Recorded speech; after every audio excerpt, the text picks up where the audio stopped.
to get the most out of everybody.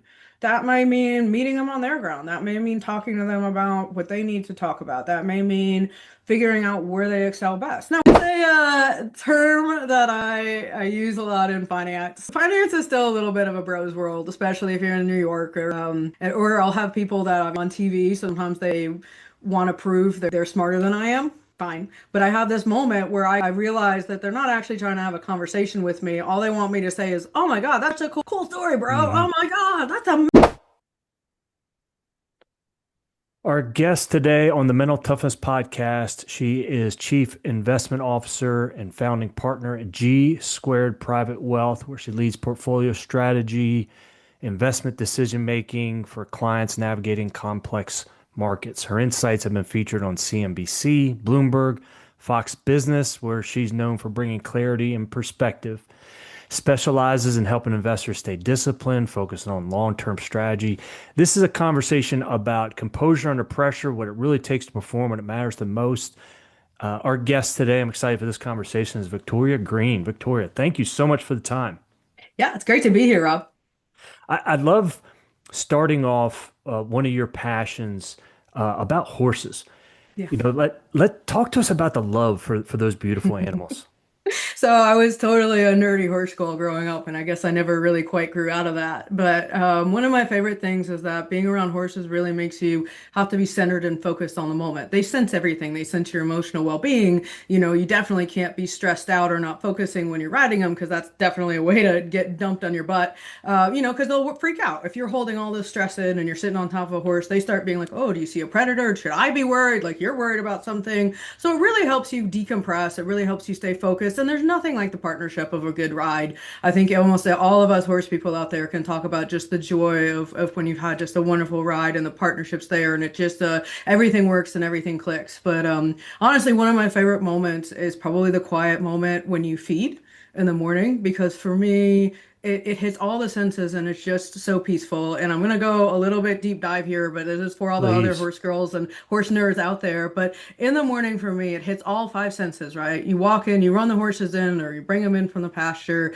you hear the hooves on the ground, you have the scent of the sweet feed and the hay. You hope you don't get hay and down your shirt and in your bra because that's really itchy and annoying. But then you're feeding them and then you can hear them. They're munching. It's just they're snorting. It's just like the sight, the sound, the smell. It just hits all the senses. Hopefully, I'm there with my cup of coffee. The dawn is breaking. You've got kind of the gray morning, and it's just that morning of peace, and it just really feels really really tranquil. And I've always felt lucky that I have that, and I kind of hope everybody has that because I know sometimes look, I'm an early morning person. I'm usually here about 6:30, but I think it's so key to have that kind of peaceful start to the moment. Have some sort of you time where you can kind of just get your thoughts together and maybe you're not even thinking about anything. Like hopefully you can actually just check out and enjoy the moment, which is rare in our industry. I feel like we're constantly, what's happening next? We're earnings season right now. News is already starting to drop at 6 a.m. So just taking that minute and it's one of those that if you're not a horse person, maybe you don't get it, but if you're an animal lover, a horse person, there's that moment where it just feels right, and it's just it's a great sight, smell, sound, and just really, really fantastic. hmm I love the way you incorporate those five senses in there. And I just Oh, believe, 1 second, Rob. My yeah, earbuds just cut out on me. Hold on 1 second. Uh, I love the way you incorporate those five senses into it. I think everybody should have that though. You got to have the stillness because once you get going, like you're going, if you don't yeah. have that peace and quiet and whatever that is, maybe it's for me, it's running, but maybe it's walking the dog. But I just think that peace you have to have, so important. I also tell people sometimes take the earbuds out. Like I know like when I'm walking, I'm like sometimes it's really nice to not listen to something and have like a quiet moment, which because we're just overloaded every minute of every day, right? The phone's ringing, things are happening, we're watching something on our phone, we're reading something, you're on your phone constantly, and I am too. Don't kid yourself. I don't ever look at the hours I log on social media or in my text apps. I think that would make me feel a little ill. But I do. I always hope everybody has that moment. And candidly, I've got to give a lot of props to my family for making me a morning person, because I think that also is easier. Like, do I love getting up when the alarm rings at 4:30? No. Is it hard for me to sleep in past 6:37 on vacation? Yes. Like my body is just at that point, it's naturally rising. And I feel like that almost like it's unfair being a morning person. If you're a night person and you don't work in tech and you're ginning up at 3, 4 in the afternoon and you like to work at 8, 10 o'clock at night, that's really hard to be a finance person because our expectation is like so much happens in the morning. You got to be ready to Hmm. go. So however you get your chakras aligned that you can actually become a morning person, I think that is a crucial way of success. And I'm sure you talk to plenty of people that talk about, being up and going early, even if you're not quite in the office, but get your workout done, find your center, do your reading, catch up on the news. Like many, many, many successful people attribute getting going early in the morning as one way they stay on top of it. And so I always do feel a little bit bad if you're wired differently and you prefer working at night, like that's tough in finance. Yeah. I always say the first hour of the day sets the rudder for the rest. It does. It does. Yeah. It does. And I do hate those days though where you're like, just should have stayed in bed. Like hit every red light, the clothes Sure. don't fit right, your hair doesn't look good, whatever it could be. We all have those off days. And it's kind of funny, really hard to sometimes stop that snowball when you have an off day, but you just have some of those that you just laugh and said, oh, I should have stayed in bed, right? Yeah. So, question for you. When you're talking about the connection with the horses, like how does that equate then to your business life? Because if, you being calm, your clients are calm. Like you get a little bit stressed, clients get a little bit stressed, even though those small moments. But I was wondering if you could talk about that connection. Yeah, absolutely. So one, I think that's crucial as I talk about it like a partnership. Like I'm not there to dominate them, it really is a partnership and you work together because they obviously a thousand plus pounds if they want to run me over they can and our clients if they want to fire me they can. There's a different dichotomy of power there. So it really becomes about partnership and being really clear in what you ask. You talk to most horse trainers and it's not a horse problem, it's a rider problem. Similar for dog trainers, right? It's not the dog's badly behaved, it's we're terrible at being dog owners. And so a lot of that is really in the clarity of communication and listening to them and understanding, do they understand what I'm talking about? Are they asking me a question and I'm understanding, really, really what they're concerned about? Because sometimes it's not the first order thing they're talking about. There's something behind it driving the fear. And so we really want to dig into that and ask deeper questions and understand what they're doing. And I can't just splurt facts back at them because at this point it's an emotional need. It's not Hmm. just, hey, historically, this market's always bounced back and we have these 10% pullbacks. And I can give you all sorts of data and facts, but for a lot of people, that's not going to move the needle if you're already worried and concerned. So then I really have to dig into like, what's this driving behind it? Is it something's happening in your personal life that's making you more insecure about money, or they've got things going on that are bleeding into here where you're worried you might need more money, so that's making you feel pressure that you can't lose more money. Is it because you're logging in every single day and torturing yourself and seeing like, oh my goodness, I'm losing money every day, like I just need to make the bleeding stop? I tell people all the time, we have very, very smart people that panic. Panic has nothing to do with logic, has nothing to do with intelligence. Panic is purely emotional. And so we do work hard trying to kind of understand those emotions, talk to people in a way that resonates with them. And the funny thing is, I'll always use an example. If I'm in a meeting and we're working on onboarding a new client, and I ask them, do you feel comfortable if you lost 10%? Almost unequivocally, every single person will say, oh, yeah, absolutely. I No mean, who, problem. who, who won't say yes? Like, you're a Right. wuss if you don't feel comfortable, right? Like, you kind of feel the peer pressure to be like, absolutely, I feel comfortable. And I say, okay, well, great. You got a $10 million portfolio. How are you going to feel if we lose you $1 million in a month? And then there's a pause. Then there's like, oh. Now it's real dollars. Like instead of 10% an arbitrary number, now it's dollars that make sense to them, that resonates with them. And I say, well, that's a very, very, very terrible drawdown. But I'm like, candidly, we just had something very similar to that in March. And I'm like, it can happen. When you have geopolitical events, we have something happen. You can have rapid sudden drops, and the worst thing you can do is to sell out. But that's no longer your logic brain, it's your lizard brain, it's your emotional brain. And so we want to Hmm. talk to them about, I'd rather you not be as aggressive. You get to know us a little bit better. You feel more comfortable with it. rather than you get a little too far out there on risk and then suddenly we get hammered by something, who knows? Greenland might be next or Cuba, or we tend to be a little bit in an invasion, a little manifest destiny period right now. Sure. Yeah. Yeah, so we have to make sure we're just really connecting with them on the level that resonates. And so for me, that's just finding out what really is the driving impetus behind it. And a lot of times we talk to them about what's the providence of wealth. Because sometimes if you grew up wealthy, you have a little bit better understanding, and it is a little bit less emotional because you've seen wealth, you understand it, you grew up in it. Now let's say you've inherited it, or God forbid you won it in the lottery, or you even had a very large retirement account and now you're working on doing something, or you sold your business and you've been wealthy your whole life, but you've never seen the commas and dollars in that account. All of that can just change how then you're emotionally connected to your money. And so we can talk about being, logical and rational, and here's all the best things for you historically to invest in. But all of that goes out the window when emotions get involved. And so I'm just like, Hmm. that's one part that we can never ignore, that we're human beings and we react as human beings do. So we just have to understand that that's a big driving force behind decision making. And our job is to try to just, almost quasi-therapist hat. Like, let's talk through why we feel uncomfortable. Hmm. And sometimes it's all right, we're just going to have to be a little bit uncomfortable.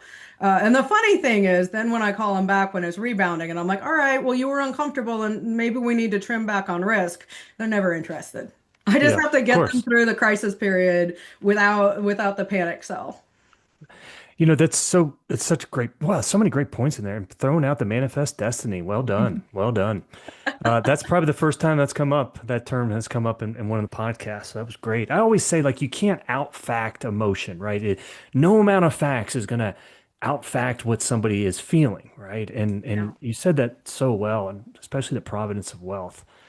Um, and I like to say, like, everyone is a long-term investor until their stocks go down, Yep. right? No, they just have to, you have to have that patience, and again, it's all about, I never want to be condescending. Partially I need to understand what your education level is. How used to it are you? How have you ever lost money before in your life? And just really being able to then provide excerpts, and my favorite thing is, the four most dangerous words in finance is this time it's different. It's never different. It's gonna feel different. It's gonna feel loud and terrible. It's never different. But that's how they talk themselves. Well, I can say, well, it's always come back. Well, this time it's different. And I'm like, Hmm. you just said the four most dangerous words that exist in finance. I love it. Little Howard Marks. Yeah, it was good. Um, if we can just go down that path a little bit further. So a CIO, right? And just like the part of everyone being a long-term investor, like, and we've mentioned this before, it's not risk tolerance, it's loss tolerance. Like, uh, talk to us about the importance of mindset, not only for you, but then for those that are working for you and how you coach them up through that.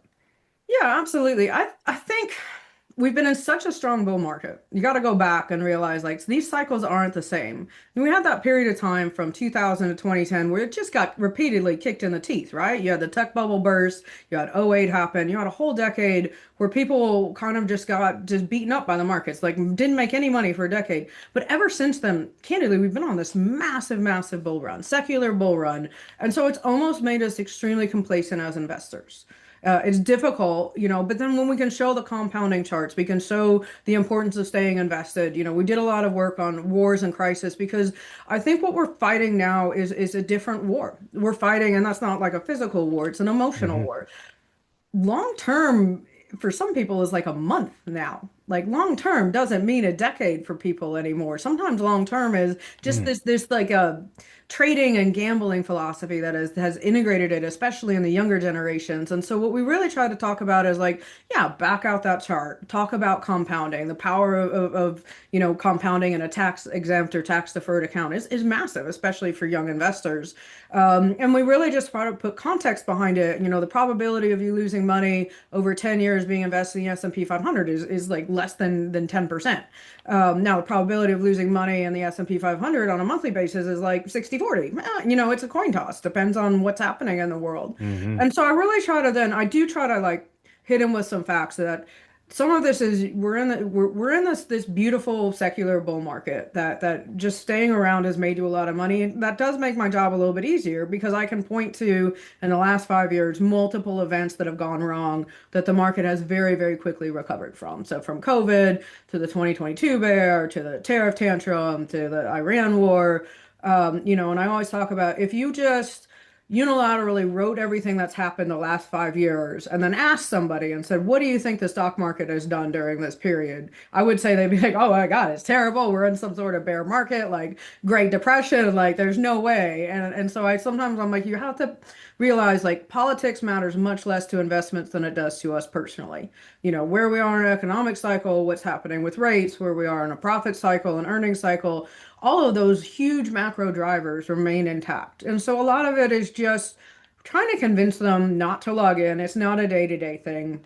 And honestly, I'm like a personal Fed chair, right? When it's getting too hot and the market's running up, I'm trying to pull people back from over investing and over allocating and staying the course that we've set. And when things are bad, I'm the Fed trying to stimulate and be like, hey, like, Hmm. let's not freak out. Like, our stocks will come back. We've got bonds. A lot of our clients are not 100% equity investors. We have some that are very much just long-term growth focused, compounding only.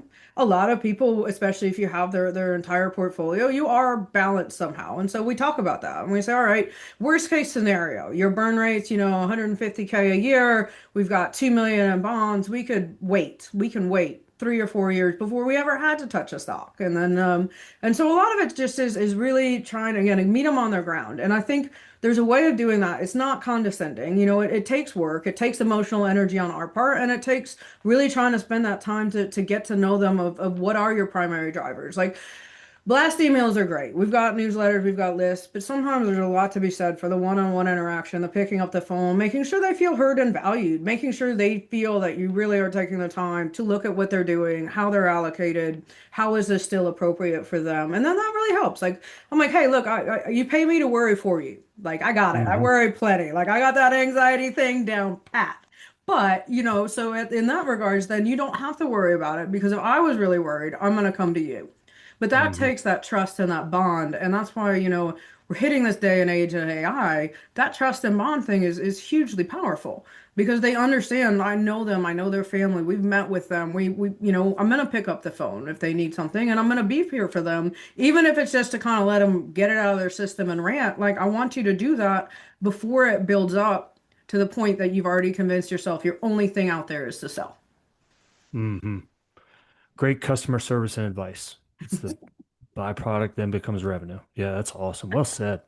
When you were really big into stoicism and resiliency, and I mean, I know they're huge influences in your life, but talk to us about, those impacts. Oh my goodness. So, and this is funny. I was just up in my with some family this weekend and I was bringing up that I was like, I feel like our family grew up as Stoics. And they pointed out, they were like, well, we're Stoicism with a side of hedonism because we do still like to have a good time and party. Yes. So we're a Yes. little bit of somehow the yin and yang between the two. We're Stoicism with a little side of hedonism because we do enjoy travel and fun in life. And so I think there's my work philosophy is very based on Stoicism. And candidly, and this is gonna sound dumb, it goes back to being a kid.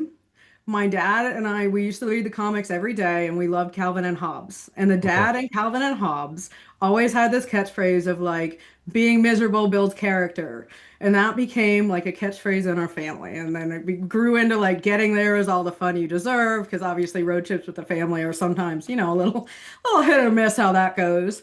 And it just became this all about building character. And that started, like I said, when I was like 7, 8 reading the comics. And by the way, Calvin and Hobbes is very underrated, even as an adult. If you've ever gone back through, there's actually a lot of kind of great adult themes in there. But one of the themes Good. was the dad, loved to go out and suffer because it like built character. And it was that my dad was big into that. And so it kind of was just the way we grew up. That like life is hard, get over it. There are a few, my dad would have it's a long way from your heart, if you hurt something, and so it was a little bit, you know, build, suck it up, buttercup, which really helped build and start that resilience. Because I mean, it just, everybody deals with things throughout their lives, and I wasn't the easiest kid in high school at all. And then you get into college and you're still figuring out who you are and what you want to do. And then you enter the workforce and you realize you've learned nothing and know nothing. Like there's always that realization in your life. And so you enter the workforce and you start to really learn who are you as a person. In my opinion, Hmm. you really do. You learn a lot in high school, you learn more in college, but then once you enter the workforce in your mid 20s, you change a lot in your 20s to 30s. And I 100% absolutely did. And so I had to take this stoicism, this thought that I don't control a lot in the world. All I control is my effort. And I used that to really become a hard worker. And I always had a great work ethic. But for me, another moment was when I was studying for the CFA charter. At that time, they only tested once a year. So if you failed Okay. it, yeah, you had a waiting period and felt terrible. And so I had this whole thing of studying for the CFA is a marathon and a sprint, right? You got to get through a large volume of materials, and then the month beforehand is the sprint to remember everything, take practice tests, and to prepare. And I had this mentality, and it was always terribly timed. Like there was no Memorial Day, like the weather would be nice, and you're stuck inside studying, like right before the exam Hmm. was like June 1st or something. So of course the spring is nice and wonderful things are happening, and you're stuck studying, which is terrible. But I was like, if I'm going to be slightly miserable, I might as well just push myself a little bit harder and be fully miserable and make sure I don't have to do this again. And I mean, I just went completely nuts, like studying because I was like, why not? I don't want to even risk failing this test. Like, I might as well just go full bore, like dedicate myself to this. And I feel like, look, I'm not dumb. I'm smarter than the average bear, but I'm not a savant. I can't do advanced calculus in my head, and so for me, I had to work. And so I always tell people that are studying for that, I'm like, it's a lot of it is not you're not smart enough. A lot of it's the work, and you can't keep it up. So one of it's the pace that you have to keep it up for months and months and months. And then the second part of it is like you just have to work hard and then not get, and when it gets exhausting and when you get overwhelmed, you just, you take a small breather, but you get back to it, Hmm.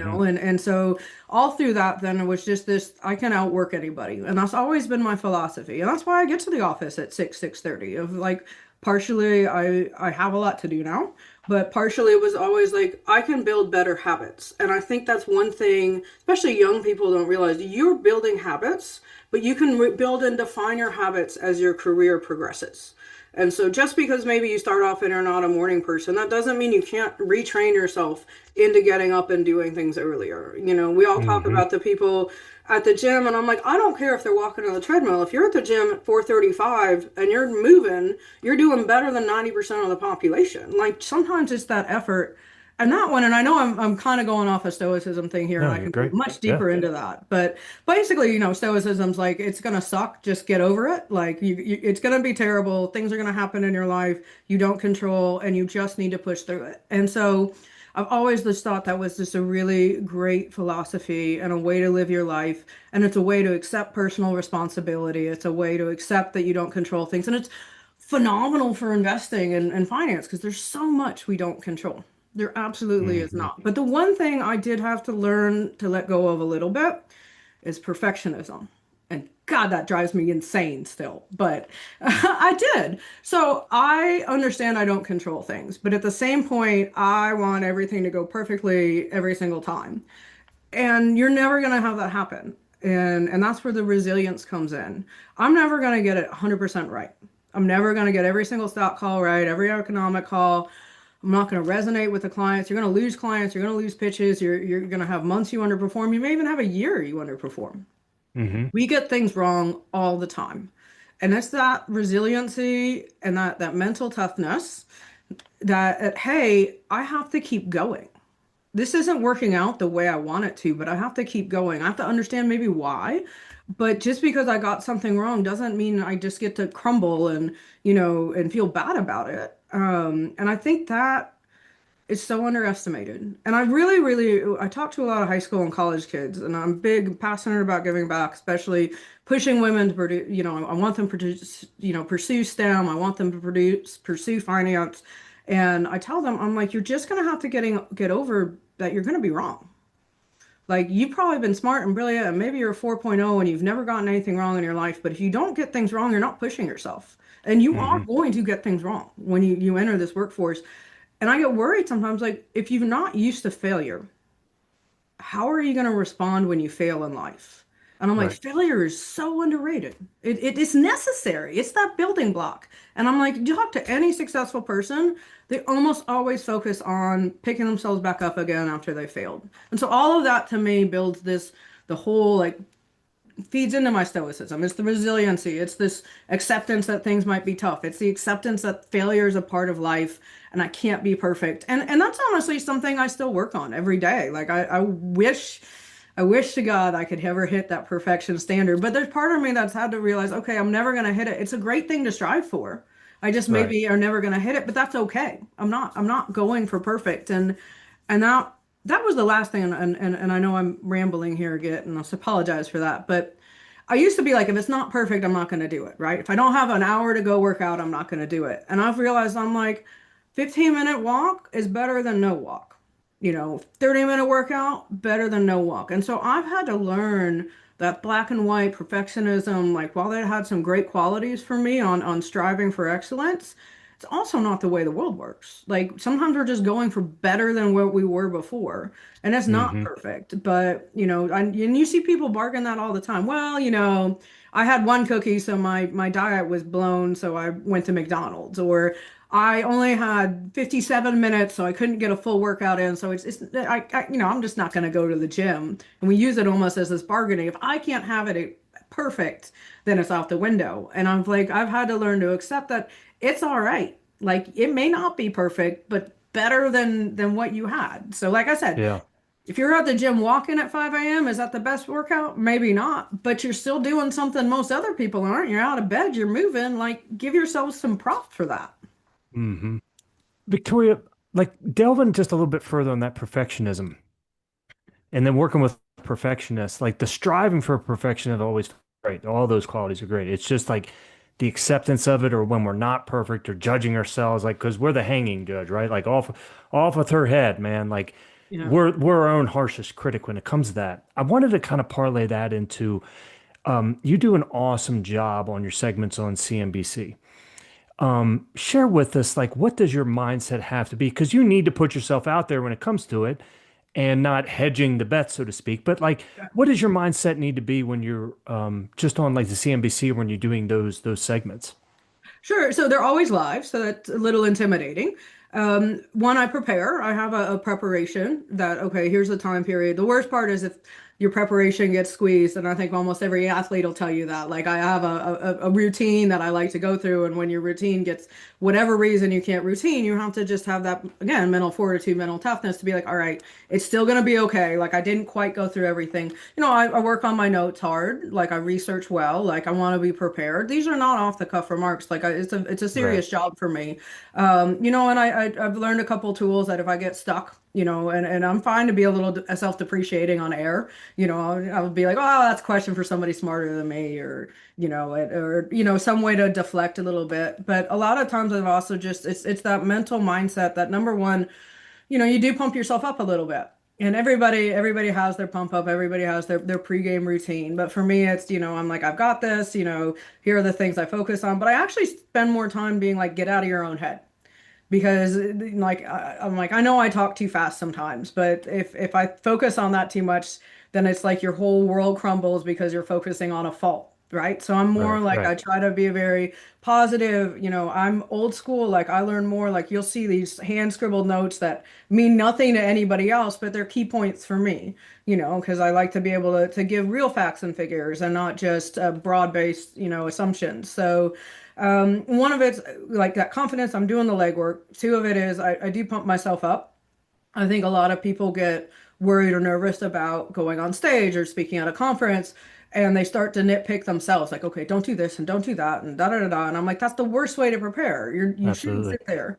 You gotta be like, all right, I've got this, I know I've done the legwork, I've done this before, I like this host, things are great here. And it's not an adversarial position. Like the hosts aren't trying to gotcha you necessarily. And so I Hmm. always talk about that too. Like they're here to help. The producers want a good show. Like we're all trying to make it very educational and give good data points. But I think preparation is key. It's, have you done your homework? Am I giving people things that are really good takeaways, like maybe an important angle they hadn't thought about, or really good details on a stock. And then that makes me feel good. And so I don't necessarily listen to music. I will sometimes if I'm driving somewhere. And I'm not gonna lie, occasionally, if I'm going to pitch, it's Rihanna's "Bitch Better Have My Money." It's a great pump up song. Uh, That's it, huh? Nice. that's That's the it's where it's go-to. at if I'm going to like a big pitch. But I think you find that almost universal across so many professions of what's your routine? How do you get yourself mentally ready? Put yourself Hmm. in the right headspace, whatever that means. Some people it's meditation and calming down. For me, it's kind of like affirmations that, all right, I'm in, I do know what I'm talking about. Like, stop putting yourself down, stop worrying about all the things that can go wrong. Think about all the things that are going to go right. And the worst one for me is after a show when I don't think I've done a good job, or I'm like, here are the 17 things I didn't mention that are really great, or oh my gosh, this line is a wonderful, perfect way to describe it, and I didn't say it. Or one time I got stuck on data centers and I repeated the word data center like 17 times in a sentence, and it was, in my opinion, hideously embarrassing. But then it's like nobody else noticed. And so, like you talked about being your harshest critic, pump up is key, but partially for me, it's the after where I'm like, I could have done a better job. And you just have to live with it. I hate to tell myself this. It's in the books. There's no changing it. It's out there. It's done. It's gone. And sometimes there's that of like living with feeling like you didn't deliver on what you wanted to deliver is, it's not the easiest, but you kind of have to say, all right, well, what can I change now? Again, just the stoicism of, all right, it didn't Hmm. go the way I wanted, didn't get the outcome I wanted. Like maybe I stumbled over some words, maybe I got stuck, maybe I thought I said something that was stupid, maybe I had something I really wanted to say and I never got to it. My internals afterwards can be a bit harsh, but that's also one, what can I do different next time? Like what can I learn from it?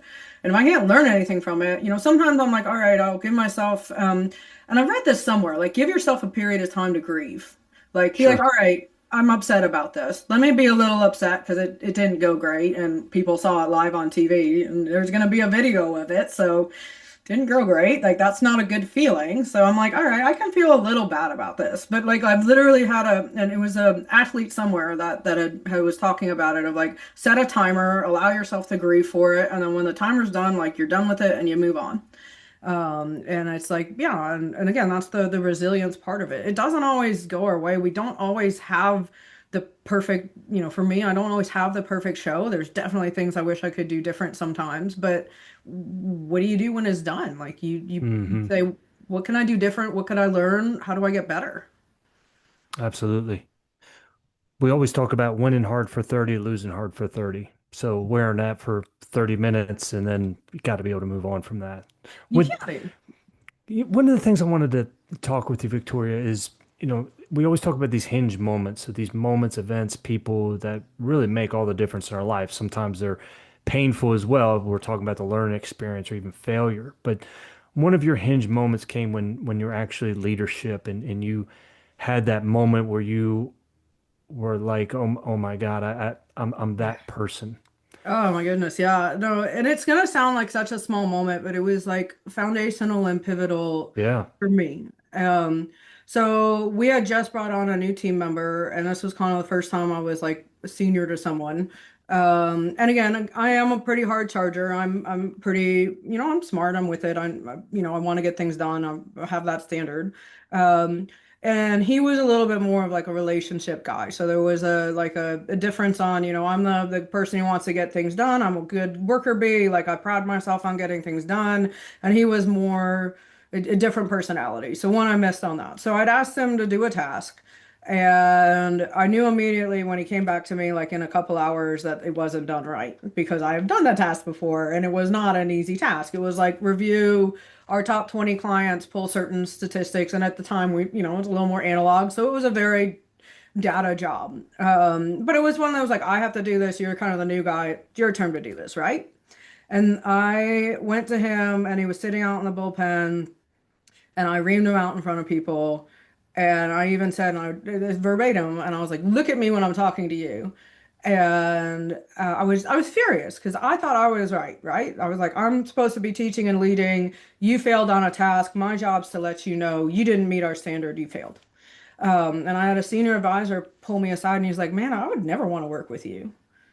And he was so calm and collected. He's like, why would you ever treat somebody like that? And it never occurred to me that I was treating someone poorly. I was treating someone kind of how I'd been treated sometimes. Like, yeah, I'd been reamed out before. Like, you did a task wrong, like, that's the way I grew up. Like, if you did something wrong, you heard about it, right? Hmm. And so I realized, and it was so embarrassing. And I apologized to him, but I was like, it just to this day has stuck with me. Like, I handled it so poorly. You never talk to people, embarrass them in front of people. You never do it in a moment of anger as a leader. And my job isn't to tell him he did a bad job. My job is to get the most out of him and train him. Like we're not the Navy SEALs. We're not the military. Like it's this different. And so I'd grown up a little bit more kind of black and white, kind of a little bit like get the job done, do it right. Failure is not an option. And then I'm learning as a leader that's a horrible way to actually work with people.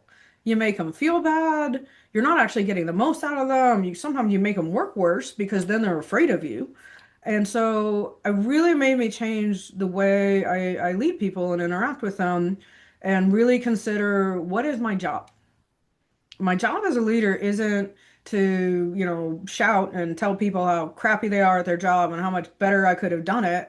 Because all that does is really honestly, unless you have a very specific personality, for most people, all that's going to do is belittle them and make them feel insecure and make them not want to work for you. My job as a leader is to get the most out of everybody. That may mean meeting them on their ground. That may mean talking to them about what they need to talk about. That may mean figuring out where they excel best. Now, we still want to have a standard. We still want them to meet that, but we also are like, well, what can we do to get you there? And Hmm. it's like it's just a different approach to leadership. It's not how do I crush you if you can't make it? That's not real world leadership necessarily. And how do I get you to where you need to be? You've got skill sets. Maybe this isn't your easiest skill set, or your best skill set, but we got to get you up to par. How do we get you there? And not that foundational. I've always been embarrassed. Like I would never want to. I treated somebody in a way that shouldn't have been treated, and it was over a decade ago, and it stuck with me to this day. Of Yeah, like that was, and since that day, I've been always really like sometimes I have to give negative feedback. I don't like it. Nobody sure. likes it. That's also the job of the leader, right? To say, hey, like this wasn't really what we were looking for, or we had a mistake here. But I do it the right way now, right? It's Yeah. it's not in front of people. It's one-on-one. It's not coming from a place where I'm stressed, and it's a conversation about how do we fix it and get better. Hmm. And that's a different leadership focus than, and I know Wall Street works differently, but that's the reason I never pursued hedge funds or private equity. I don't want to feel like I have to like be this hard ass and make people like stab someone in the back to get ahead, or it's a zero-sum game, so I get this, you don't Right. get it. Like I don't like that. I like a collaborative part, and that's great about wealth management is the world's pretty big and but that for me. And then other people I saw along the way in my career, I almost had like some anti-mentors of like, don't want to be like that dude, right? Right. Like I Right. don't want to be that guy. Like maybe I want to be a successful, but I don't want to treat people the way he treats them. Like I don't want to interact with people, and so I feel like you can learn both sides of it. Hopefully you have wonderful Hmm. mentors in your Absolutely. life, of which I've had some. And then you're gonna have the ones that are like, oh man, I don't want to do that. Yeah. Yeah. Well said. And I appreciate you sharing. You had a righteous statement at the conference I saw you leading the panel, and you said culture is what you build so you like yourself when you get there. I mean, that's a really good one. I was hoping you could elaborate on that.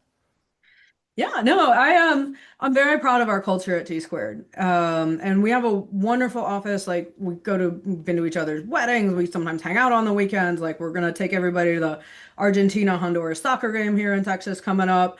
Like it's a great community. Like we to generally care, but it's also we have a high standard of excellence. Like our culture is excellence and success. Our firm is excellence and success, but it's not bred through fear or anything. It's bred through we're going to hire the right people that have the right attributes. We're going to work collaboratively. We're going to make each other better, and we're going to be respectful of each other. I don't, nobody's, yelling at each other. Nobody's, the biggest thing I always try to teach people here is like, especially if you're an advisor, right? A financial advisor, and maybe have support staff working for you, we're the quarterback. What does the quarterback do when we win? Team win, 100% team win. Couldn't do it without the team. You give them credit, you pump them up, you give them credit for the work they do. If somebody does a report, I put it in there like they put this together for me. Like I want to give them credit. And if it's a loss or something's messed up, it's my fault. And that's how you lead, and that's the culture they want because I'm not going to throw them under the bus. Even if I had nothing to do with something, I've made phone calls being like, you know what, I'm really sorry, this got messed up, 100% my fault, which I'm pretty sure they know it wasn't my fault, but I'm like, I'll step in front of that bus as best I can. Like I'll do that. Like I've always thought of leadership and culture that is something that you do. You want to feel good about yourself when you go home. It doesn't matter if you succeed if everybody's miserable because you're not going to succeed for long. You're going to Right. lose your people. You got to Yeah. put them in a place they can succeed. You got to put them in a place that they have a good career. And you want to be attracting people that want to work hard. But I also give them a lot of privileges. I'm like, we have a fun thing we do here at our office. We call it Fat Girl Friday. So everybody's, we're getting a little older, so the squishiness comes on, right? Being a desk jockey is not the best always. So, but on Friday all get together for lunch. Not everybody's Hmm. in the office, but everybody in the office, including all the support staff, we get lunch together, and it's this thing, and we have like a debate about, where are we going to get it from, and this and that, and it's a fun little thing, and we actually started it during COVID. Hmm. And it was super fun. We told stories about, we saw some of them, their 1980s hair, which was as big as they said it was, and pictures of them as kids and learn more about their families. Like it's just this like it's really nice to get to know people. And Hmm. and I think that aspect of our business cannot be understated. That obviously you need the right people in that are going to work hard and are very, very competent at their job, but you need to treat them like good people and good humans that are supportive and collaborative and not just as like a cog to get bigger and better. And Yeah. that culture then can build on itself. And I am when we hire, we are paranoid like because I'm like I can't let culture rot ever show up in here. Like it's got to Sure. remain high standard. I can't have somebody that's cheating. I'm like when I say cheating, like they're not doing the work they're doing or they're skimping here or there. Like they're Hmm. taking advantage of the flexibility that we put together. But your culture and who you are, I do tell people though, I'm like number one has to be you're good at your job. If you come out and you just say, oh, my culture is fun, I'm like, that's great. My culture is we're going to be successful and we're going to make a lot of money and we're going to be super respectable along the way and we're going to give you a great career and we're going to hit bonuses when we hit things and here are your incentives and we'll support you and we'll help you get, licenses and designations. Our culture though is success. Hmm. That culture though with the right people breeds super collaborative, wonderful place to work. But you can't start being like, I want a great place to work if you're not willing to put out there like our expectation is excellent. Our expectation is it's done right the first time. Work comes first, client focused, like it's work. Yep. But we do it in a way that is we're in it together. I'm out there in front of them. Like I'm never asking them to do something I wouldn't do myself. And I think that makes it such a fun place to work where they're not on an island. They're not just working away for somebody else. Like there's benefits to them. And all of that comes together. The compensation, the people, the work environment, the way you treat people, the way you lead. I think there's a really great kind of meme going around or a kind of a short video where it's like the guy saying, "Oh, we need 1,000 units by tomorrow. Don't worry, we'll get it done somehow." And there's the worker bee in the background being like understanding he's the somehow that's just about to get crushed. I'm like, well, Mm. that's funny. At the same point, I'm cognizant of that. Like if I'm gonna ask you Hmm. something that's gonna crush you a little bit on work or it's a last minute thing, I need to recognize it's difficult. I need to help you if I can.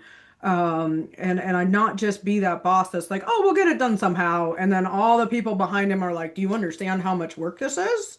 Like you're Right. asking a big ask here. Like, and occasionally I gotta ask the big ask, but I also try to then balance that and be like, all right, well, can we ease off the gas pedal somewhere else? Can I do anything to help? Do we need to throw a bonus because it's that big of a project where I need them to understand, like, I get this is gonna not be fun, but there's a reason why. And I've always just, I'm like, I'm constantly learning.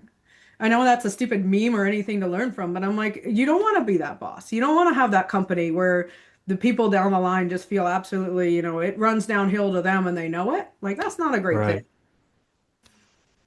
I think you outlined what the culture was and what it's like to work for you excellently. And I appreciate you sharing. So true. When we spoke, one of the lines that I loved it when you shared this with me, but cool story, bro, time. Hope you could just Yeah. take that and run with it. Cool story, bro. It's a term that I use a lot in finance. So finance is still a little bit of a bros world, especially if you're in New York or I'll have people that obviously I'm on TV, so sometimes they want to prove they're smarter than I am. Fine. But I have this moment where I realize that they're not actually trying to have a conversation with me. All they want me to say is, "Oh my God, that's such a cool story. Cool story, bro. Hmm. Oh my God, that's amazing." And I'm like, it just flips in a switch with me. And it still happens all the time. I've got somebody that's, they'll start talking about, oh, the planes they own or this or that. And I'm like, they're actually not talking to me, they're talking at me. And I'm like, all right. And so we kind of it's a bit of a thing in our office, and I'm like, oh, don't worry about that meeting. It's going to be cool story bro time, which is they just want to sit down and come chat, and the bulk of that meeting is going to be like, oh my goodness, that's an amazing trip. Wow, what a cool story. And I Hmm. get it, some from clients, I get it, but a lot of it is honestly the Wall Street bro kind of mentality, which is obviously you can tell I'm kind of the antithesis of the Wall Street bro. Like I live in a very modest home. End of the day, I want to go ride horses or walk my dogs. I'm a pretty introverted person. Like I'm not into watches. I think my Apple Watch is dying. It's a couple years old. The battery's not doing great. Like I'm not that person, right? And so sometimes the Wall Street, I've got to be bigger, flashier, better, Hmm. louder. Like I don't, it doesn't resonate with me quite as well. But I also understand. I'm like, sometimes they're just trying to prove how cool they are. And so to me, though, I have that little mental flitch that I flitch a little bit. I'm like, oh, cool story. I'll take the Yeah, bro I off love it. sometimes. They don't like the bro that much. No, I love it. I think you're cool. I love it. I love the conversation. I mean, Thanks, thank let me you. ask you a question on that. So, a female in the industry, and I want this like two phases, but talk about what your experience has been like, and then how you see this changing Yeah. here, especially in the future. Yeah. My experience was a lot better than all the women before me. And so I got to give props to everybody that worked in finance, all the females in the 80s and early 90s. It was a significantly harder to break into it to be respected. And there were ladies that made it that certainly deserve all the credit. But when I came into it, I think one of the things, and I actually kind of counsel other senior male advisors now. I'm like, the biggest thing was I was mistaken as the secretary, and or the assistant. And I wasn't ever seen as an advisor. I was seen as the assistant. And so I always like, sometimes with a young female, don't ask her to go get coffee for them. Don't send her on a menial task that demeans her in front of the eyes of a client. Like, if a client needs coffee, I'll ask to get it for him. I'm like, I don't mind. Like, we'll go hang out in the break room. Like, not a big deal. But again, that's the personality I exude. I'm like, you're getting what you get with me. Like I'm fine. We can, we're not on the 90th floor razzle dazzle. We do have a cappuccino machine now, so we are moving up Nice. in the world. Hmm. But I think, probably the hardest one was just to be taken seriously, as a younger female, that I'm not just the assistant. I'm not just there to take notes. Like I'm actually there at some point to advise you. Um, and so that one was a little bit tougher. But then, I got what I call my armor, right? I went and got my CFA. Like those letters mean everything. So it allowed me to be taken seriously across the street, and then it helped me build confidence. And I talk a little bit about some of our issue right now is what I call like the internal glass ceiling. I think there is a pretty equal playing field. I'm not trying to mean there's different geographies and different things. Like I Sure. still deal with it in Texas. There's a generation that needs to die off, and it's not their fault that they may say things or act a certain way. If you're 80-year-old West Texas guy, you have a different opinion of Right. females being a bit general there. But some of it's geographic and demographic. But a lot of it is at this point, I call it our internal glass ceiling. Females worry, and again, I'm generalizing, tremendously about looking like an idiot. We worry about being too pushy and being called a bitch. We worry about, we get anxiety about asking for things because we don't want to be perceived as needy. Like, I feel like it's internalized. It's this internal glass ceiling that holds us back. That doesn't mean it's not there. What we have to do is build your armor around it. And so I actually have a fictional character I created called Chad. So Chad is quintessential Wall Street bro. Definitely tells cool stories, 100%. Flashiest watch, wearing his Patagonia fleece, talks loudly about things he doesn't know, vacations in the Hamptons, walks four abreast on the sidewalk. Everybody knows a Chad in Wall Street, right? You can picture him immediately, Well 100%. done. And so when I tell them, I'm like, when you get nervous about asking for something, ask yourself, what would Chad do? Would Hmm. Chad ask to be included in this meeting? Would Chad ask for career advice? So I feel like sometimes women are more afraid to ask and advocate for ourselves than men are. And so I'm like, you are your biggest advocate. And you have to ask things in the right way. If your senior partner is super busy, that's not a great time to ask him things. But if you can be like, hey, can I get 5 minutes of your time? I want to talk to you about something. Hey, I'm really interested in learning this aspect of the business, or I'd really love to go to meetings more with you, or what could I be doing differently? We have to be that advocate for ourselves. And so I'm this Hmm. huge proponent of there's nothing wrong with asking, and all your entire career, you're going to be the biggest advocate you can ever be. So if you're waiting on somebody else to recognize you, they may not see the value that you have. And especially if you're a quiet or more introverted woman, I'm like, you just have to learn how to ask, and you put that armor on. You find the outfit that makes you feel the most confident. You play your pump up song, and you pick your moment. But I would say women tend to still be a lot more anxious than men.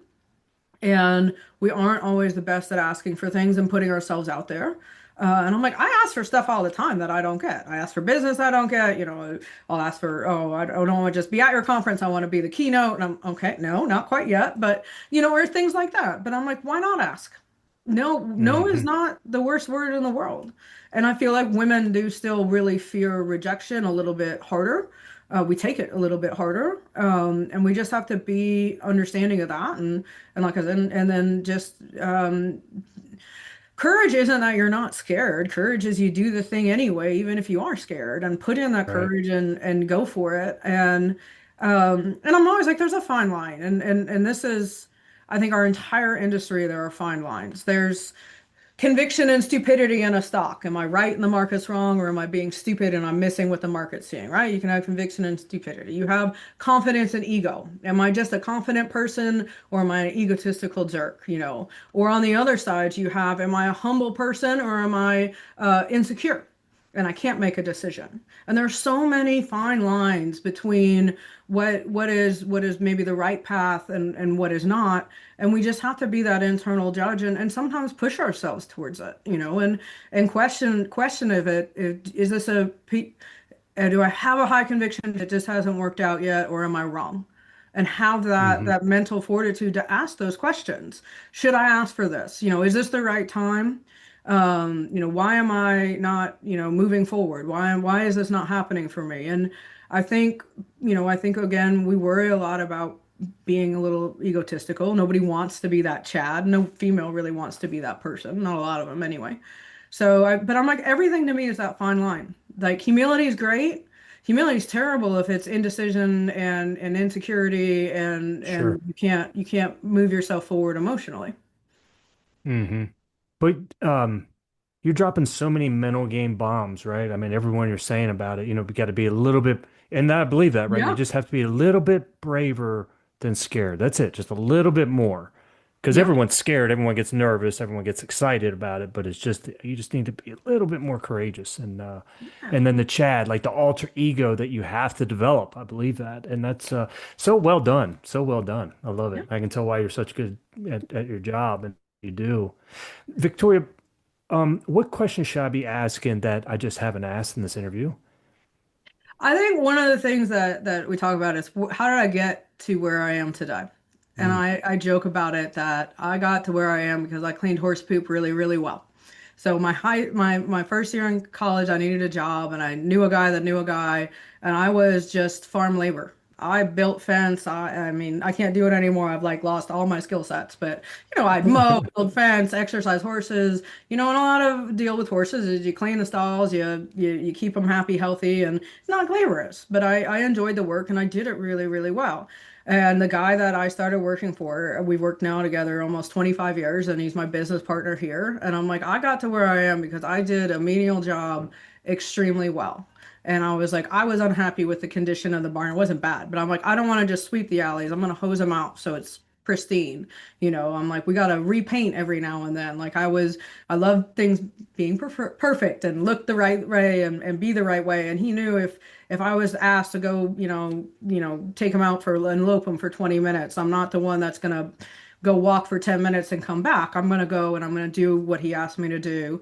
Hmm. He described me as annoyingly efficient. I just tend to think I'm highly efficient, but I am. I'm not a detailed person. I'm a hard worker, and that got me to where I am today. And so I also tell people, I'm like, you never know who you're dealing with. That guy in a beat up truck might be a billionaire, and that dude in the Lambo is leveraged to the hilt and a jerk. Hmm. Like you never know out there who's going to help you out in life, so never burn a bridge. But I'm also there's nothing that good old fashioned hard work and doing a good job, even if it doesn't seem like it's going to help you get where you're going, a lot of times it might. Because maybe that person knows someone. Like that's the way our industry works. Like you know someone that knows someone, and maybe they'll help you get to the next step. Like, could you get in a door? Probably not. But if his best friend calls and is like, and we have that happen all the time. I'm sure you see it. Like, oh, hey, take a look at so and so. She's my best friend's daughter's niece. I really like her, or whatever it may be. And that gets you in the door. And so it's the little things done well. And Hmm. just being a good hard worker is I think so underrated these days. And I know it's not glamorous, but it really gets you pretty far in life. Oh, love it. Uh, Victoria, I really enjoyed this interview. Thank you so much for a lot of cool stories, but just a lot of great insight. I could tell, you know, but just a lot of great insight. I mean, you could just share, I mean, about your heart and lessons you've learned. And thank you so much for this. It was really, really well done. Yeah, it was a great time, Rob. Thanks for having me.